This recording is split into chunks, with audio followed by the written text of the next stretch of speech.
Sabi niya, kawawang Inday Lustay, nangangapa na ng kakampi.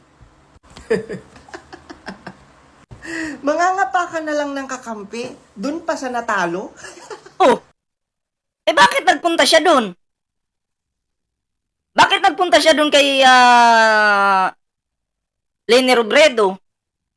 Kung hindi siya nangangapa, 'di ba? Anong ginagawa niya doon? Ano, pinaplastic niya yung si Leni Robredo? Talo pala si, sa tingin niyo talo pala di. Bakit nandun yan? Nililigawan niya kasi ganito kasi yan. Kailangan niyang pumunta doon kay Leni Robredo, tapos syempre lalabas yan sa mainstream media, social media. Lalabas yan Si Sara Duterte binisita si Leni Robredo. Ganun yung balita, lalabas. And then yung mga pinklawan, may matutuwa kay Sara, may iinis. So, yung matutuwa kay Sara Duterte dahil binisita ngayon si Leni Robredo, makukuha niya ngayon yung suporta ng mga tao ngayon. Yun yung intensyon ni Sara Duterte. 'Di ba? Yun yung intensyon niya doon. Na makuha yung suporta ng mga pinklawan. Kasi nga sa 2028, tatakbo ito ng pagka-presidente. Nagpapalakas po ito. Tingnan mo ngayon, yung Maisog at KOGC, nagkakainitan na. Sila na yung nagbabanggaan kasi wala na ng budget Diba? Paano ba kasi na-freeze ba naman yung mga bank accounts ni Kibuloy? Nagkainitan na sila ngayon. So si Sara, gumawa ng paraan para makadikit sa mga pinklawan. Diba? Kasi yun na lang yung parang plan B yata ni si Sara Duterte Kayo papayag ba kayo? Didikit-dikit ito kay Leni Robredo tapos iboboto nyo? Okay lang, bumisita siya doon. Hindi bumisita siya, pero hindi niya makukuha yung boto namin. Ganun yun. Oy, salamat po sa kay Aishrin Lagmay. Salamat po sa palike sa ating live ngayon. Okay ka lang? Hindi ba pwedeng nakaselebrate lang siya doon sa piyesta? Hindi ba pwedeng, as a sign of respect, kasi former Vice President si Leni Robredo, di ba? Sa past admin, hindi ba pwedeng ganun lang? Ano ba? Kailangan ba talaga? Kailangan ba talaga na ganyan ang magiging rason dahil nangangapa ng kakampi? Well, kitang-kita naman natin na nangangapa talaga ng kakampihan. Huwag na natin plastikin yung sarili natin. 'Di ba? Halatang-halata naman Oo, kayo kasi pinaplastic niyo pa yung sarili niyo. Kahit itong bugok na to, pinaplastic niyo yung sarili niya. Niloloko niya yung sarili niya. Rita Perez, shoutout po, magandang hapon, at kay Agassi Jing. Kung may Agassi Ching, meron ding Agassi Jing. O, 'di ba? Sige, tuloy natin to. Di ba? Ang problema sa inyo, yung politika, nilalagay nyo sa utak nyo. Kasi yun yung reality Yun yung nakikita ng mga Pilipino. Bakit noong malayo pa yung eleksyon, di naman ginagawa yan ni Sara Duterte? Pero ngayong papalapit na yung eleksyon, ginagawa na niya. Nagsisip-sip na sa mga pinklawan. Ganon din kay PBBM. Ginamit niya si PBBM. May video tayo Nareaksyonan ko na yung kahapon. Anong sabi ni Sara doon? BBM, okay lang ba na kunin mo akong vice presidente mo? Yun yung sabi niya. Nung nanalo na si Sara, ay siniraan na ating mahal na Pangulo. Ang sabi, binaliktad ba naman? Ang sabi doon na, ginamit ako ni PBBM. Never again. Sabi niya. Pero siya yung lumapit doon sa ating mahal na Pangulo. 'Di ba? At ngayon, ginagawa na naman niya yung diskarte niya noon kay PBBM, ganon din yung ginagawa niya ngayon kay Leni Robredo. Didikit-dikit doon. Andun pag nanalo yan, kakalabanin na naman si Leni Robredo. Manggagamit nga yung mga dutae. 'Di ba? Klarong-klaro yan. Kitang-kita ko, mga mata ko, Subok na sila sa panggagamit Boy, sausaw, shoutout. Chillax po tayo pag may time. Gina English, shoutout po Si Leni Robredo, ang kampo ni Leni Robredo na mismo ang nagsabi na wala naman silang pinag-usapan na politika. Kampo ni Leni Robredo. Okay? Minsan kasi, sa nakapaligid kay Leni Robredo, may ahas dyan. Di natin maiwasan yan. Diba? Oo, pwede nilang sabihin wala, pero pinapakita sa publiko na magkasama sila. Yun pwede silang nagsama lang na magkwento-kwentuhan lang sila, bibisita si Sara doon, magkwento-kwentuhan lang. Pwede yun pero iba kasi yung dating dyan sa mga supporter. Mahati na naman yung pinklawan. Hati yan May bibilib kay Sara, meron ding hindi. Di yung bumilib kay Sara, yun makukuha niya. Success na si Sara doon.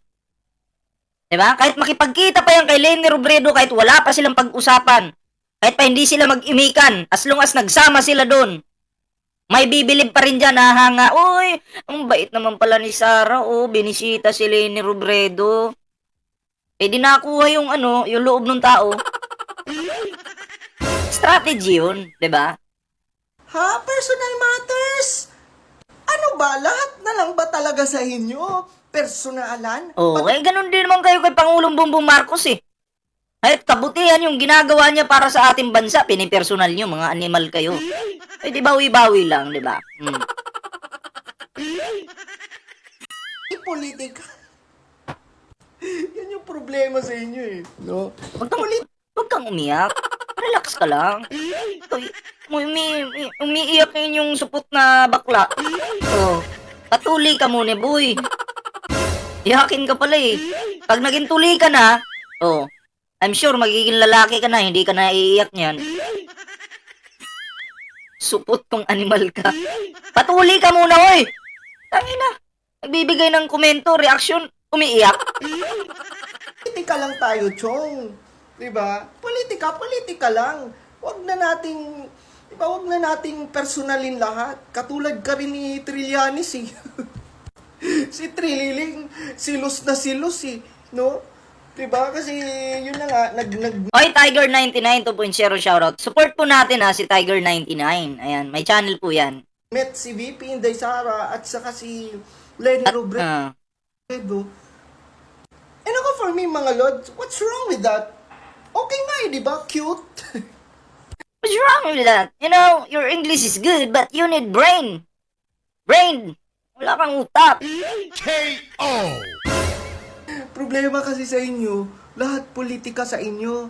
Ang problema kasi sa inyo, pinipersonal nyo. Ito ngayon, ang Pangulo natin, pag tumulong, nung may bagyo may bagyo.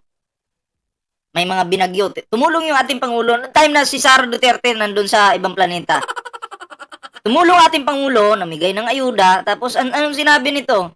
Pakitang tao. Si BBM nyo, sabi niya, pakitang tao daw. Kaya niya ginagawa yan kasi nagbabait-baitan, pero sinasabihan pa niya, magnanakaw naman. Wala ka namang patunay. Ngayon, pag kami ang nagbigay ng komento kay Sara Duterte tuloy. Sasabihin nyo, ang sasamaan yung tao. Oo, lahat na lang pinapansin nyo. Diba? Ang tatangal, diba? Shoutout kay Cesar Sanchez sa magandang hapon. Yun yung totoo kitang-kita dito Kahit sino pa yung tumingin dito, halatang halata, diba? Sabi ko nga, okay sana yan kung noon pa lang, malayo pa yung eleksyon, ginawa na niya yan, or ginawa na ni Sara yan. Kaso wala diba? Lapit na kasi eleksyon, kaya kailangan na magpakitang tae. Diba? Pakitang tae na. Kasi dutae po sila. Sige na, magpakitang tae na kayo dyan. Grabe. 799 likes. Salamat po And besides, okay sige, kasi ikaw mismo ang nagsimula Sorry pero hindi nga nangalahati. Diba? Hindi nga nangalahati si Leni Robredo sa mga botong nakuha ni VP Inday Sara. Diba? Sa election, for your information. Kung iisipin mo, anong mahihita ni VP Inday Sara? Ito nagtataka ako sa bayot na to kasi every time nagagawa siya ng content, may mga cut po yung kanyang video. Hindi mo ba kayang hindi ba masyadong nagfa-function yung utak mo? 'Di ba? Ano 'yan, scripted yung mga pinagsasabi mo diyan? Kasi may mga cut siya eh. May mga cut, 'di ba? Scripted ba 'yan? Kasi kami dito pag nagla-live kami, walang cut ito, tuloy-tuloy ito. Kasi 24 hours gumagana yung utak namin. Sa'yo, ilang 3 minutes lang. 3 minutes lang gumana yung utak mo. Ilang kilobyte ba yung ano nito, yung capacity ng utak nito? 3 minutes na nga lang yung gagawin mo, may mga cut pa. Ano 'yan? Ano 'yan? Gagawa ng 10 seconds na na words or salita niya. After niyan, cut. Mag-iisip na naman. Ano pa ba sasabihin ko nito? Ano pa ba? Hindi kasi gumagana yung utak nito eh. Alam ko na. O, tuloy! Continue! O, yun. 'Di ba? Bobo! Yan na nga lang yung ginagawa niyong video. May mga cut pa. KO! Di ba? Kung politika talaga yung kanyang sadya doon, anong mahihita niya kay VP? Anong makukuha niya kay VP Inda? Kay VP Lenny, di ba? O, may mga cut, diba? O, may cut na naman, o. Pagmasdan nyo yung cut, ha? Pagmasdan nyo, o. Tanya kay VP. Anong makukuha niya kay VP Inda? Kay VP Lenny, di ba? O, nagloading. Sabi niya kay VP, cut. Nakalimutan ko yung pangalan. Sino nga yung VP na yun? Nasa utak niya, eh. Cut. Sino nga yung VP na yun? Tanya, ha? Makukuha niya kay VP Inda? Kay VP May cut. Lenny, di ba? Diba? May cut, diba? Nakalimutan niya yung pangalan ni Leni Robredo. Bobo ka talaga. Napakabobo mong tao ka. Pinanganak ang bobo sa Davao. Pinanganak ang bobo sa Davao. Nagloading nga yung utak eh. Kala ko internet lang yung nagluluding. Pati pala utak ng bugok na to. Imagine ninyo mga lods, kada kibot ni VP Inday Sara, kada puntahan ni VP Inday Sara, big deal sa inyo. Wala ba kayong mga sariling buhay? Pati yung pagdalo ni VP Inday Sara sa Ganyan ka mag-defend. Napaka-weak mo naman. piyesta. Diyos mio, pati yung pagdaan niya kay Leni Robredo. Wow, grabe, no? Next time siguro pati May cut na naman. Oo, tingnan nga natin. pagdaan niya kay Leni Robredo. Wow, grabe, no? Oh, Next time may cut na naman nga. siguro pati pag-utot ni Bibi. Pati pag-utot niya. I-headline nyo. Grabe na. Iba na yan. Bawas-bawasan niyo yung pagkakitid ng utak niyo. No? May mga buhay po tayong lahat. Hindi lahat politika. No? Chillax lang po tayo. Parang bobo naman to. Anyway, sunod nga natin to. Bobo talaga, bobo. O sige, tuloy natin to. Nag-emote si Trililing, sabi niya. Ayan, may prior coordination pala. I have the same info. The meeting was arranged days before and nagpalinis pa nga ng bahay the other day. Sad. Nasad siya. Kasi nag-meet si VP Inday Sara at saka si, di ba, Leni Robredo. Sad ikaw? Sad ka? Ang problema kasi sa'yo, Trilling, May comedy ayu. Mongoloid na shocks yan. Oh.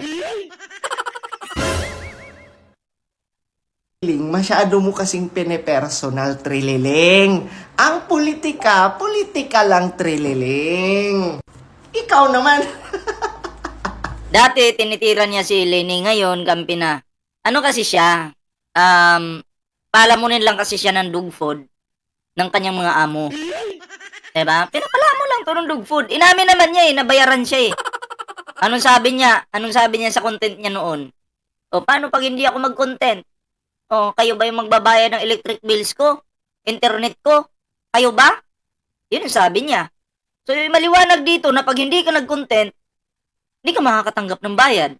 Kasi alam naman po natin sa TikTok, pag nag-upload ka pa sa TikTok, wala pong kita dyan sa upload. Upload lang yan eh. Kahit piso wala kang kikitain dyan. So, saan ka tumatanggap? Sino yung amo mo? Malamang mga dutae. Inamin mo na eh, nabayaran ka eh. KO! Diba? Yan kasi, masyado ka kasing personal sa mga Duterte. O lumiliit na ang mundo mo. Diba? In the first Sabi ni Ma'am Sophia, wala nang pera yung bakla na yan. Eh, paano po kasi? Tsupa ng tsupa. Pamember ka na lang dun sa QGC? Oo. Maraming ano dun oh. Mga manyakis dun. Oo, marami dun. place, si VP Inday Sara is the Kakamping yan Feeling ko hindi. Kasi, binabanatan nga niya si Leni Robredo, lalo na nung eleksyon. Nung eleksyon talaga, binabanatan niya si Leni Robredo, tapos ngayon biglang kampi. O, di ba? Papayag ba kayo mga kakamping na maging maging katropa niyo to? Itong sabog na to?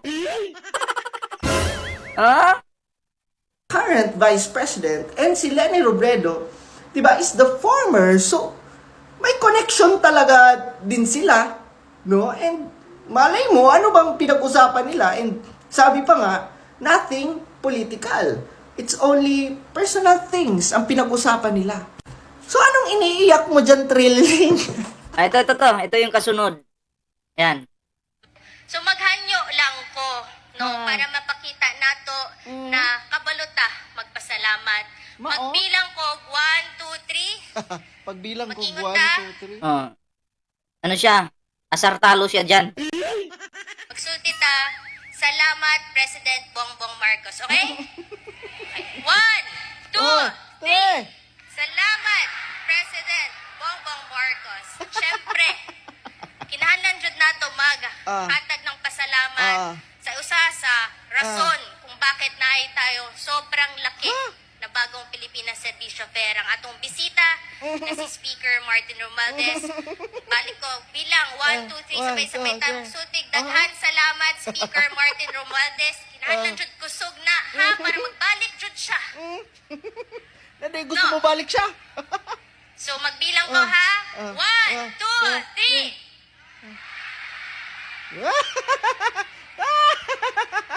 Hoy, Jai! Jai, ayaw pugsa ang mga taong magpasalamat, anak nila, Jai. Ha? Magpasalamat na sa tao, kusa. Ha? Pag magpasalamat tayo, pag magbibigay tayo ng pasasalamat sa tao, dapat kusa iyon, Jai. Tama ka naman. Tama ka naman na dapat kusa. Oo. Pero tingnan mo, na ang daming tao dyan, no? Nandyan sila. So, alam mo kung galit sila sa mga Marcos kay Romualdez, dapat wala sila dyan. So, sa pagpunta pa lang nila dyan, ibig sabihin, nagustuhan nila yung ginagawa ni Romualdez at PBBM. Nagustuhan nila kasi kung inis ka, ayaw mo talaga, bakit ako pupunta dyan? Diba? Ang dami-dami oh. Dami-daming tao dyan oh. So lahat yung mga yan, ibig sabihin, gusto nila yung ating presidente at yung ginagawa ni Romualdez. Tama? Ngayon, syempre, yung nagsasalita dyan, gusto lang siguro na pasalamatan natin si Romualdez o di kaya si PBBM dahil nandito para sa atin. Syempre, sa layo ba naman ng mga tao na yan, yung iba dyan, ayaw nang sumigaw eh. Diba? Pero sa puso nila, alam nila na natulungan sila. Diba? Oh, hindi, kahit ako nandyan, hindi na ako sisigaw na salamat po. Oo, pero alam ko na sa sarili ko. Oo, ibubulong ko na lang. Salamat, PBBM, o di kaya Romualdez. Ganun na lang. Diba? Tama ka naman na sasabihin natin na hindi mo kailangan pilitin yung tao. Tama naman yun. Oo. Diba?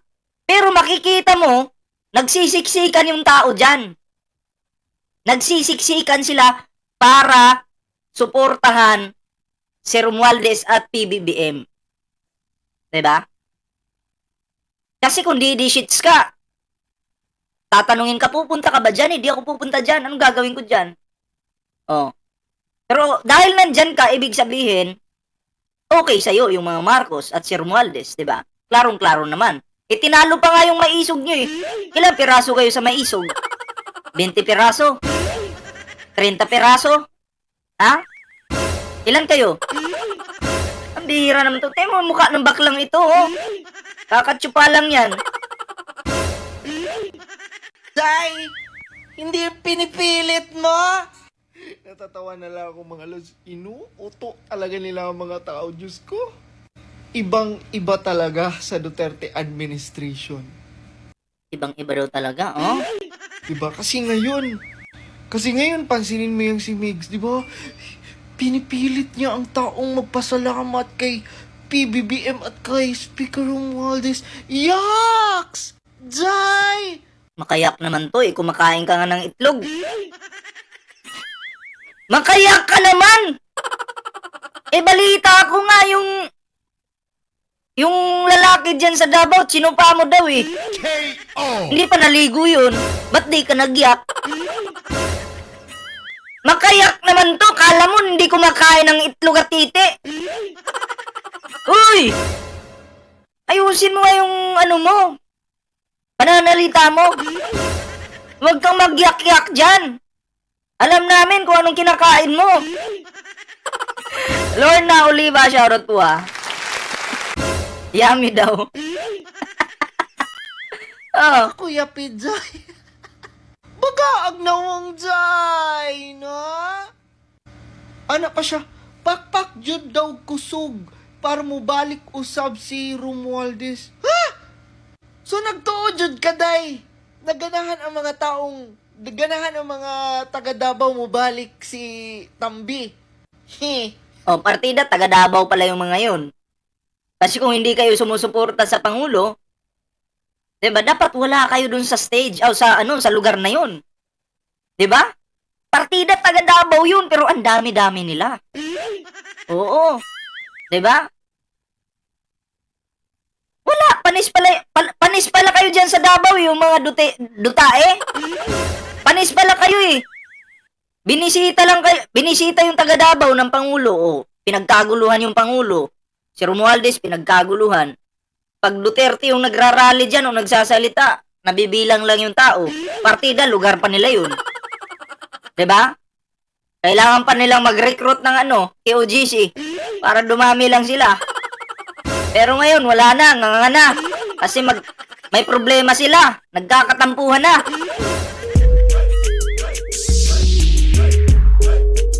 Ayun lang. Patay tayo dyan. Diba? Nako po.